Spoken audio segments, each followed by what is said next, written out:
এই শোনো, তোমার একটা কোশ্চেন করবো, তুমি যদি বলতে পারো উত্তর তাহলে তোমার একটা আমি নেকলেস দেবো। কি নেকলেস দেবে আমাকে? সত্যি দেবে নেকলেসটা? সত্যি দেবো, তুমি যদি বলতে পারো উত্তরটা। আরে বাবা, আমি পারবো না, পৃথিবীতে এমন কোনো কোশ্চেনই নাই। বলো, তুমি কোশ্চেনটা করো, আমি ঠিক পারবো। বেশ, তাহলে বলো তো। হ্যাঁ বলো।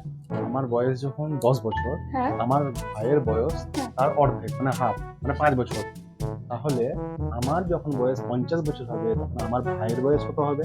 ও মানে তুমি বললে না, তোমার যখন বয়স 10, তোমার ভাইয়ের বয়স অর্ধেক মানে 5, হাফ। তাহলে যখন তোমার 50 হবে, তাহলে 10-এর হাফ যদি 5 হয়, তাহলে হ্যাঁ 25 বছর। তোমার ভাইয়ের বয়স তখন 25 বছর হবে। হ্যাঁ হ্যাঁ হ্যাঁ, ঠিক বলেছো, ঠিক একদম বলিনি? ঠিক হ্যাঁ ঠিক হ্যাঁ। ঠিক তো তুমি বলেছো। নেকলেসটা দেবে তো আমাকে, হ্যাঁ নেকলেসটা? অবশ্যই, নেকলেস এই তো আমি অর্ডার দেবো, এবার অর্ডার দেবো, আমি দিয়ে দেবো তোমার নেকলেস। তুমি ঠিক বলেছো। তুমি দেখলে তো আমি কেমন পারি উত্তরটা। হুম হুম। আমি সব উত্তরই পারি। তুমি কোশ্চেন দেখলে আমি পারি না।